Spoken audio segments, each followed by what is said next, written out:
Happy Friday to all of you Whistler fans. This is your host, Mel, and I'm bringing another episode to you for commentary and a little facts here and there about the actors or writers. Today's episode is The Thin Line. It was originally broadcast January 7th, 1946. And let's go ahead and meet our players for tonight's episode. Mark Mahler. Mark is what I would consider a weak man. He married Emma for her money. Mark is restless, he's bitter and angry because they had to leave the California coast for the dry desert air because his wife was suffering from health issues, primarily asthma. He hates the sand, he hates the emptiness, and he despises the cage that he built for himself.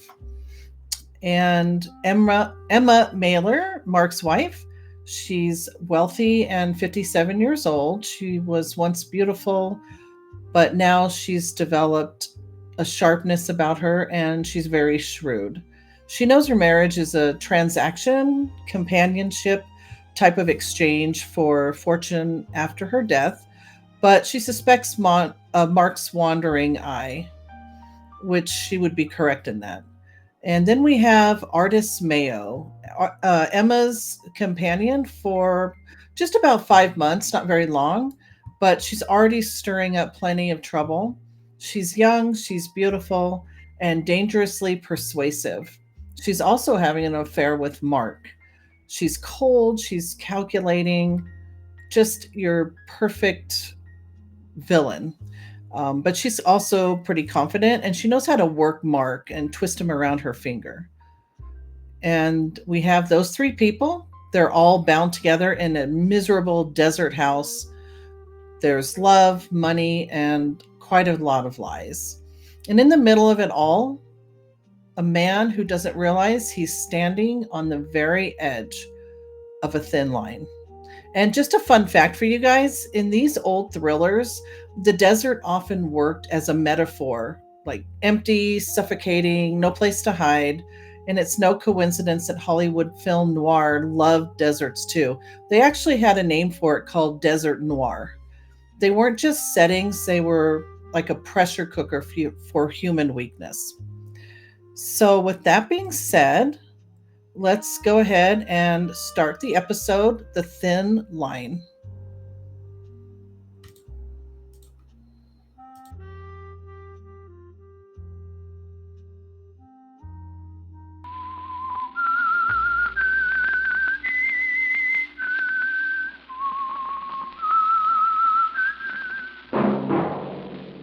That whistle is your signal for the Signal Oil program, The Whistler.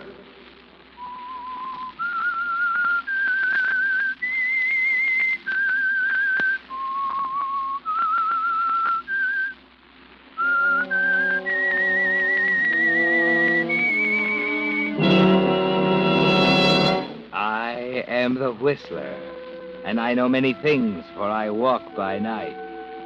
I know many strange tales hidden in the hearts of men and women who have stepped into the shadows. Yes, I know the nameless terrors of which they dare not speak.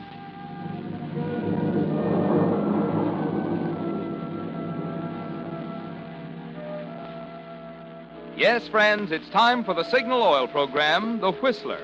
Rated by independent research, the most popular program on the West Coast.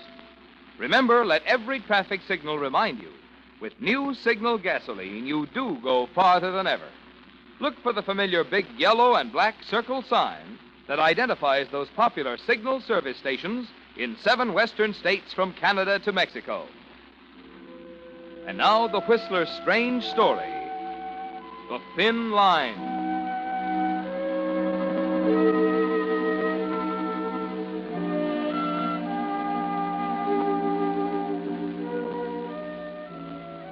It's a thin line that separates infatuation from hate, so thin and fragile that one can change into the other in a split second. Mark Naylor would agree now that the line is a thin one, if Mark were alive. But he didn't discover it until too late. That was the trouble with Mark. He always discovered things too late. When he discovered that marrying an old woman for her money doesn't lead to happiness, it was too late. When he discovered he was in love with Artise Mayo, her pretty companion, it was too late. Okay, you're too late, Mark. There's nothing you can do. Of all the places people go for asthma, she has to pick this dried-up jerkwater town in the desert. Well, I'm going to put my foot down, Artist. I said it's too late. She's taken a lease on this place for 6 months, and she's going to stay here. But why did you agree in the first place? Well, did I know it was going to be like this? You really fell for the travel folders, didn't you, dear? A romantic mining town, the essence of the Old West. Yeah, that's a laugh. Why didn't you say something? Well, you're the head of the family, darling. I only work here. Sand. Everywhere you look, sand. Sand in your eyes, in your ears, in your teeth. Oh, what a trap. Well, there's no use fretting about it. Emma won't leave. No, Emma won't leave. Her asthma. Always, day in, day out, her asthma. The climate's good for her. Ah, but you love her. Ah, but I don't. Don't needle me. I've had all I can take. Oh, I'm sorry. You're sorry. Well, there's one consolation. She can't last forever. And neither can you. I'll bet she hits 90. Is that par for the course? With women like Emma, it is. I thought I was being smart when I married her. Well, you met me, darling. Doesn't that mean anything? I know it. That does mean a lot. Well? Well, what? Well, what are you going to do about it? What can I do? Sometimes you disappoint me. Why? Oh, skip it. Oh, now look, Artist. Why do you keep complaining about it, Mark? That's all you've done for the past 6 months, and it won't do you any good. I'm open to suggestions. Well, it's time you started thinking for yourself. Maybe I'm not so bright. All I know is she wants to live here. And then when I think of her bank account, I don't feel like arguing. Do you want me to draw you a diagram? Maybe better. Now, you'd better think about it for a while. I've got to go into town and get a prescription. Oh, I'll go with you. No. Well, why not? Well, it doesn't look right. But I don't see why There's such a thing as being discreet. I'll go alone. Oh, great. The old brush off. Don't be stupid. Now, just relax and think. It'll be a new experience for you.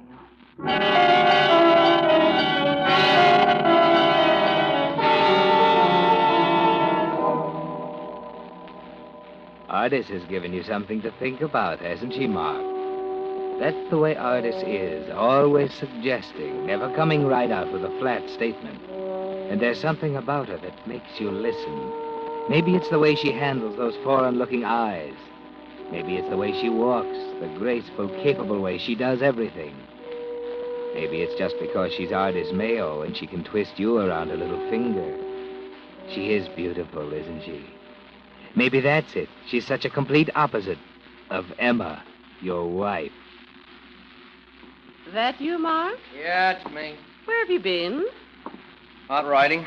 Alone? Well, who would I be with? Oh, you've been riding a lot lately, Mark. What else can you do in this blasted country? Oh, why do you talk like that? You know what upsets me? With my asthma, I thought there's this enough- place was supposed to fix your asthma. We haven't been here long enough. You talk about me being unreasonable. You want me to stay here and rot just because you can't catch your breath once in a while. Mark, we've been over all this before. I'm going to stay until I've given the place a fair trial. Well, that could be years. You know what it's doing to me, don't you? Mark, I'd give in to you if I could, but I can't stand living along the coast. You know that. I wonder. You wonder what? I wonder if your asthma's the real reason we left California. There's no community property law in this state. Mark, how can you be so unfair?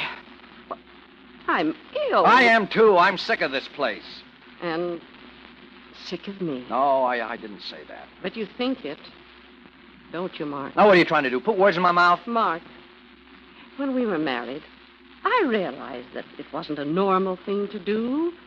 But you really seemed sincere when you told me that you weren't the type to be happy with a woman your own age. So I went through with it. But now everything's changed. You're disagreeable and unkind. Well, I'm and irritable because of this filthy country. Look at this place. Nothing but sand and heat. And nights with no sound but that wind. And you suffer because I go off the handle once in a while. There's more to it than that. Oh, now what? You said you were out riding alone this afternoon. You weren't telling me the truth, Mark. You were riding with Artise. You've been riding with her quite often. You've fallen in love with her, haven't you? Now, in a way, I suppose it was my fault. I should have known better than to hire such an attractive girl as a companion. Look, I don't want to talk. You've got to talk about it. Our marriage was a bargain, Mark. You owe me something, too, dear, in return for a promise of security. A promise that when I go, you'll have everything. I'm not kicking about our marriage, Em. It's just living here that's driving me crazy. I doubt it. You were conscious of her while we were living in California. I've been hoping that it was one of those affairs that would die out, but it hasn't. And I've lost your companionship. Oh. You've made me feel miserable and undignified. You made me feel as though I don't want to go on living. Now don't go into hysterics. Oh, how can I help Well, it? just take it easy. All right. If it'll make you any happier, I'll stop riding with Artise. It's going to take more than that, Mark. There's only one way to straighten out this situation. I'm going to let Artise go. You can't do that. It's the only way to settle it. And nothing is going to change my mind. Think what you're doing. Artise is... Oh, what's the matter? Don't you trust me? Can't you take my word? No, Mark. I don't trust you. I'm doing this for my own peace of mind. Well, I won't hold still for it, Em. It isn't fair to Artise. Oh, why can't you be sensible? Why can't you... It's no use, Mark. I'm letting Artise go. And if you don't like it, you can go too. All right. All right, I will. Mark, you don't mean that. I'm in love with Artise. I may as well admit it. If she goes, I go. Mark, how can you be so cruel? How could you be such a stubborn old fool? Oh, get out. I don't want you near me anymore. Oh, get out!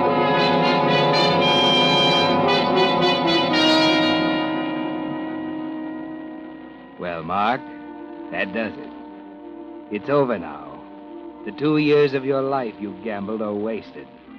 Emma and her fortune are out of the picture, aren't they? You keep telling yourself it's just as well, that it was a mistake from the start, that you were a fool to think you'd get something for nothing. You can forget about your conversation with Artise this morning.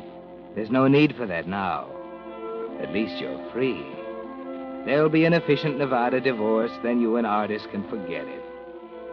Yes, Mark, you're still on the same side of that thin line, aren't you? There's nothing in the world now, except Artise. That's all she said? Yeah. Get out.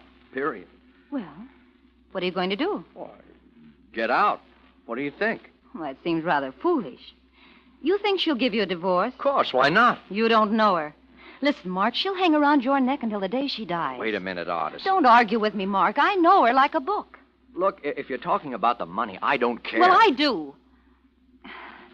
You know, Mark, Emma's a very unhappy woman. She suffers a lot, and, well, in a way, it would be a blessing if... Well, If what? there is a way, Mark. Stop talking in riddles. Now, I tell you, she's through with me. As a matter of fact, I'm glad of it. She can take her pot of gold and find herself another husband. She will if you're stupid enough to let her. If you're suggesting I go back to her, you're just wasting your time. I'm not suggesting you go back to her. Huh? I said there's a way, Mark. She's old, infirm. You're her beneficiary. Artise, you mean... Why, no, I couldn't, Artise. Oh, shut up. But listen, well, murder's one thing. You listen. Now, you can take your choice. Emma can have a nice, respectable automobile accident on her way to town. Or I leave tonight, alone. Can't be serious. I was never more serious in my life. We never get away with it. There'll be questions, 1,000 of them. The whole town knows about you and So me. what? We'll throw it in their teeth. So we love each other. So Emma gets despondent and commits suicide. People don't commit suicide by running automobiles into ditches. Oh, you don't know what you're talking about. There was one last year, and I know the exact place. All right. What is it, Mark? Is it Emma or me? Well, Artise, well, give me time to think. There's no time to think. But killing her,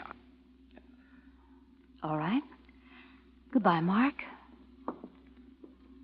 Wait a minute, Artise. Well?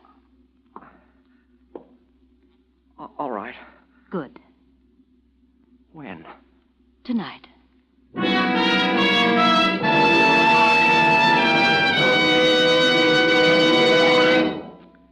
the prologue of tonight's story, The Thin Line, the Signal Oil Company is bringing you another strange story by The Whistler. But now, what's the latest information about that new car you've been waiting for? Well, due to various reconversion problems, instead of the 500,000 new cars manufacturers had expected to produce by now, only 75,000 were actually made. You know what that means. That old car will no doubt be with us much longer than we counted on. It's going to take much better care than cars ever needed before if parts that have already gone so far must stand up under still more mileage. Just lubrication won't be enough. It'll take expert lubrication by a man who knows cars and is conscientious about getting every part, giving it its full share of the exact lubricant it needs, and never missing a single one. And where can you find such a man? Why, right at that friendly station in your neighborhood, wearing Signal's yellow and black circle sign. You see, because your Signal dealer is in his own business, he has naturally made car care his specialty. And because he wants to stay in business permanently, he does the kind of job he's proud to stand back of. The kind of job that will keep you his steady customer. That's why your Signal man is a mighty good man for you to know now, when you really want your car to go farther. And now, back to the Whistler.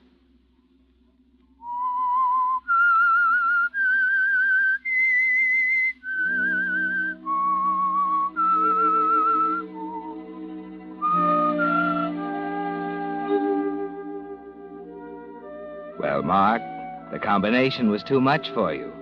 The dull, dry monotony of a desert town, your complaining middle-aged wife, and Artise Mayo. That's the big reason why you agreed to commit murder, isn't it? You forgot about the money and the desert. Nothing seemed important except Artise. And you found yourself agreeing before you knew what was happening. But you're beginning to waver now, with the desert wind wailing outside the window as you stand over Emma's bed with Artise.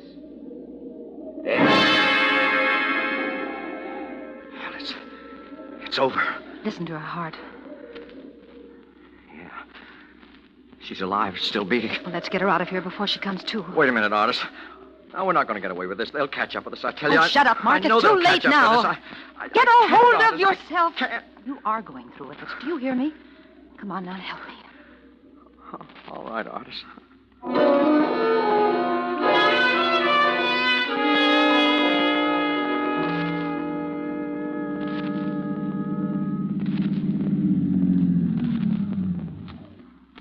Well, is this the place? Wait a minute.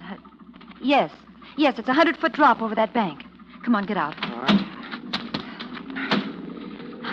I'll take her feet. Okay. No, put your arm under her shoulders. Under. Yes, careful now. Come on, I got now into my- the front seat. Right. Easy. There. Don't let her fall on the steering wheel, you fool. Sorry. Okay.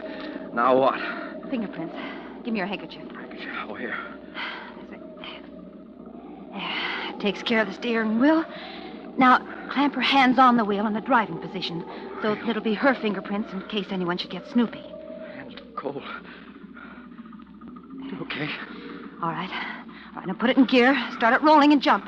Look, are you sure everything's... Oh, of course, I'm sure. Hurry up. All right. Okay, here goes.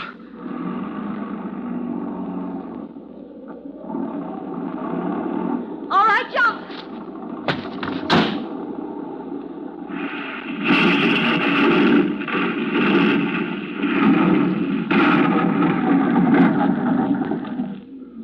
There.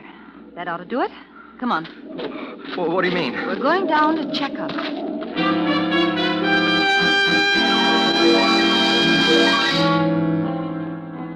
A very thorough girl, isn't she, Mark? The car is deep in the gulch. The one light still burning shows that. And you scramble down to it. The wreckage is quite satisfying, isn't it? And inside it is Emma Naylor. How about it?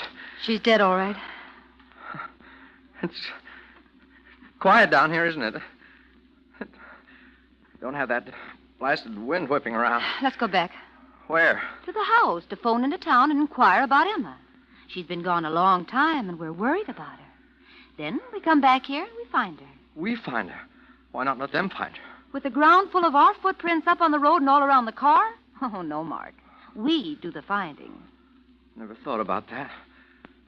Guess I better let you run things, hadn't I? That's a good idea. Oh, and Mark. Yeah? I'll be staying at the hotel for the sake of appearances. Well, but when can... That's going to take time, Mark. There'll be an autopsy, an inquest, and then, well, maybe in 6 months or so. Yeah. Look, Artise, I'm sorry I busted up on you. I guess you're right after all. It wasn't so tough at that.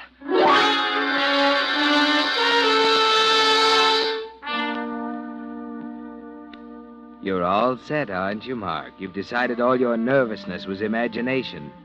You can hardly wait now to get away from the desert and start your new life with Artise. Even the sheriff is cooperative.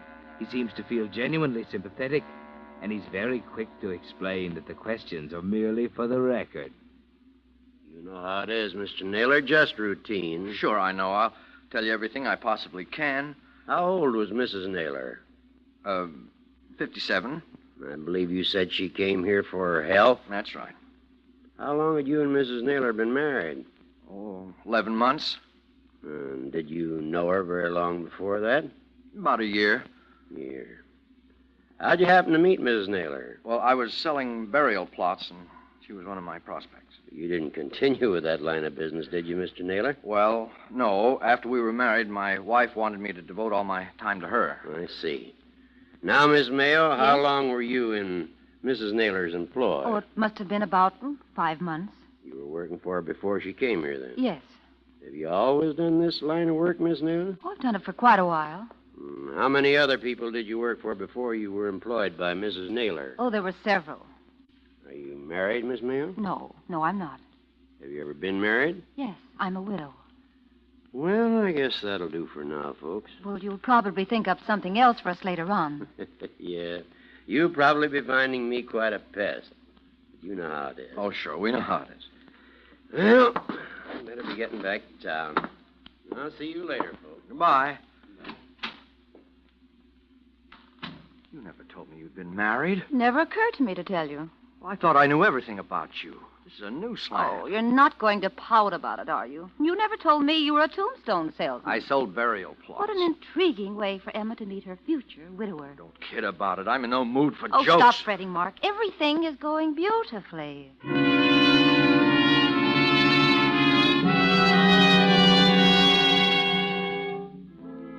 She's right, isn't she, Mark? Not a hitch so far, except for an unexplained delay in the inquest. You wait. In the house you and Emma had shared on the edge of town, kept indoors by the heat and the desert wind. There are long hours to kill, all by yourself, with nothing to do but smoke cigarettes and think. Artise is almost a stranger now. She won't see you because of appearances. And on the rare occasions when you are together, there's no feeling of relief at all. Just a kind of nervousness that makes you jump at each other's throats. Mark, will you shut up? I tell you everything's all right. Well, then why the delay? If this keeps up, I'm going to start talking to myself. It's only been a few days. Oh, it's been a week. They're holding it up on purpose. I tell you, they've got something on Oh, us. they haven't got a thing. I don't care. I can't stand this much longer. You've got to. Oh, look, why couldn't I tell him I've got to run back to the coast on business? You told the sheriff you'd given up your business. Well, you could explain to him. Oh, don't be idiotic. It's out. Oh, listen, Mark. We're almost in now. Let's not start wrangling. Think about where we're going when we get the money. Florida, Miami Beach. I don't like Florida. Oh, you'll get over it. You've never seen anything like Miami in the winter. I said I don't like Florida. You may as well learn right now that you're not going to get anywhere taking that tone with me. Well, I don't care what you think. I'm going back to the coast. Sure you are. The Atlantic coast, Miami Beach. You know, someday you're not going to get by with that. What? That smug, irritating attitude of yours. You think you know all the answers, don't you? Depends on who's asking the questions. Now, what do you Mark. mean by that? You answer that one.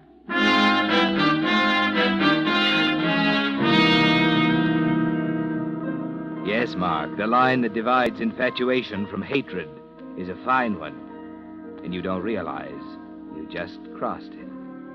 That the groundwork is all prepared for your discovery a few days later of an entry in one of Emma's diaries. January 18th. Today, I finally decided to take Artise's advice to go to the desert. I know Mark won't approve, but Artise is right after all. My health does come first. That little liar.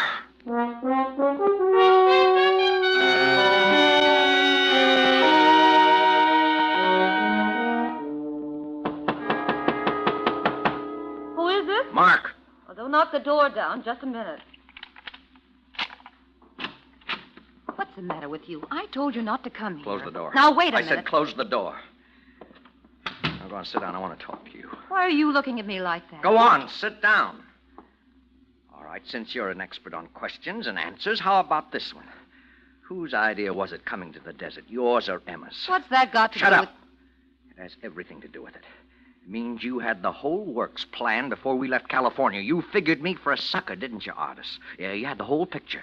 Convincing Emma to come here, knowing it'd make me willing to kill her after kicking around in the sand and heat for a few months. but Don't argue with me. It's all there in Emma's diary. What do you mean it's in her diary? I mean, there's enough foundation for some pretty solid guessing. You even had the community property law figured out, didn't you? Yeah, back there, I was legally entitled to half her income. Here, I don't get a dime. You knew that'd work on me, too, didn't you? Especially with that sand grinding into my brain. It was Emma's idea. Oh, don't give me that. You suggested it to her. You kept prodding her until she gave in. Keep your voice down. You want to marry me, don't you? Why? Well, So you can take care of me like you did Emma. That's it, isn't it? If you don't keep quiet, You I'll... do nothing. And you're not running away from me any longer. Keep away from I'll me. show you who's doing the thinking from now on. I said keep away from me. I just want to get my hands on that lily-white neck of yours. I'm warning you, You Mark. put down that gun! Get away from me. Mark! You let me hear you argue now! Why, you... Oh. You big baboon.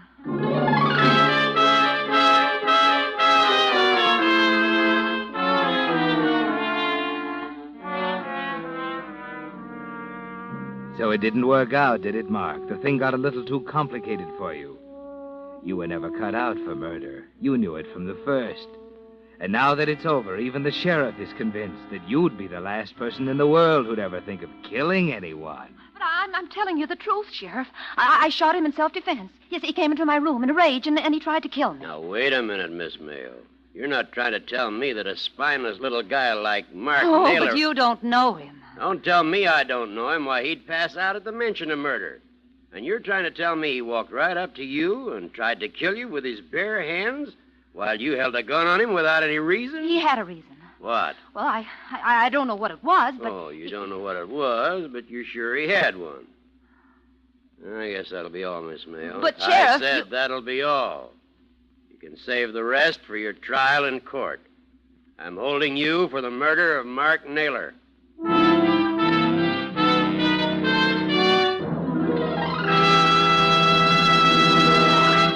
The Whistler will return in just a moment with a strange ending of tonight's story. Meantime, let me ask you a question. Why do you suppose it is that the new 1946 cars are putting so much emphasis on more miles per gallon of gasoline? Is it because folks today are interested in making dollars go farther? Well, yes. But even more, they're interested in the reasons back of that mileage. The improved engineering, the higher compression, and better carburation that make the new cars go farther on each gallon. And there you also have the reason why Signal Oil Company is so proud to announce that you now go farther than ever with new Signal gasoline. You see, that increased mileage is the result of power, amazing new power. The same power that gives new Signal gasoline quicker starting, faster pickup, and quieter, higher anti-knock. That's why we say look to your speedometer for the final measure of gasoline quality. You'll find that the super-powered gasoline that gives you peak performance is also the gasoline that now helps you go farther than ever. New Signal gasoline. And now, back to the Whistler.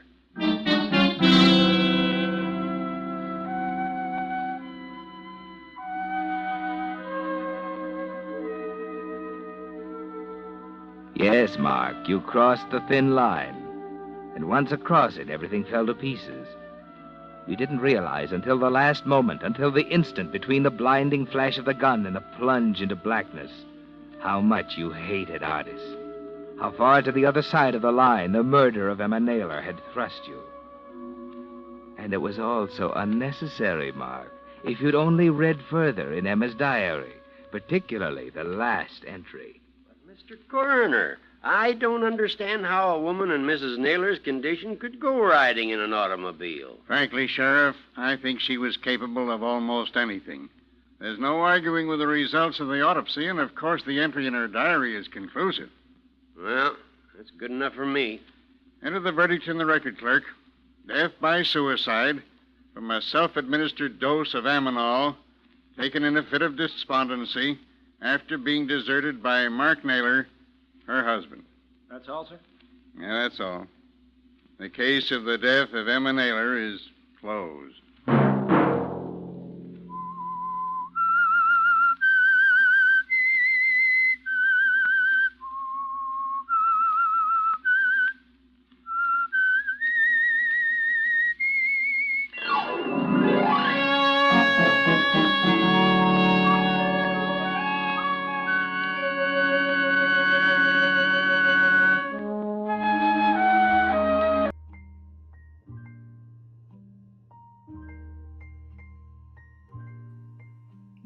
Mark. He wasn't so weak in the end, was he? But didn't have to go through all of that. So always, the Whistler has such ironic twists of fate. I thought it was pretty ironic that he was actually trying to sell her a burial plot, and then he had to wind up using it later, right? So the thin line is kind of like the kind of story where the desert itself feels like another character. It's like dry, suffocating, and inescapable. And it was kind of sad how hard Emma was trying to fight to salvage her marriage and still retain her dignity. And Mark, the coward, was just absorbed with his lust for artists, and that just totally destroyed the marriage. But I don't know how you could expect a marriage to be successful if it's only based on convenience and money. Maybe it works for some people. I don't know. I don't think it would work for me. At first it seems like a classic love triangle, but the brilliance is the irony is always Mark didn't have to kill Emma at all. She was on the edge of despair. She was ready to end her life, which is what she thought she was doing by taking that narcotic. But Mark crossing that thin line into murder sealed his own fate. It's like a lesson as old as a Greek tragedy. When desire blinds you, you'll destroy the very thing that you wanted the most. And here it's made even sharper by that diary twist. Mark didn't even bother to finish reading the end of the entry. So, I don't know, think about it. How many times in life do we rush into a decision without getting all the facts? I think we've all been guilty of that. I know I have many times.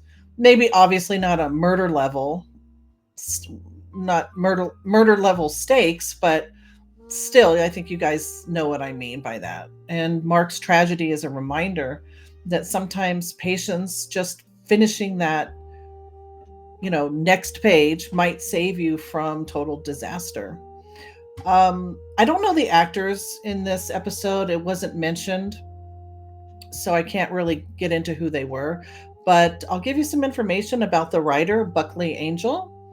The Thin Line was written by Buckley Angel, and he was a prolific writer in the mid-20th century radio and television drama. He was born in Manchester, England on September 9th, 1907, and he made it all the way to the year 2000. He contributed to that awesome radio drama Suspense, and he was also he directed the adventure serial called The Adventures of Frank Race. I think it's more of like a insurance drama. I haven't heard that show before, so maybe you guys can tell me a little bit about that. I'd like to hear those episodes. And television, he had his fingerprints all over mid-century westerns, crime dramas, the show Rawhide, Laramie, Death Valley Days, Mr. and Mrs. North, Boston Blackie. I love Boston Blackie. The Cisco Kid, and also Judge Roy Bean, just to name a few. Writers like Angel didn't just hand in a script and call it a day. Radio writers often had to think in sound. They had to imagine the creak of the door, the crunch of desert gravel, the echo of a gunshot off of canyon walls, because the soundscape was the stage. That's why these shows still hold up so well, because you just use your imagination and it puts you there.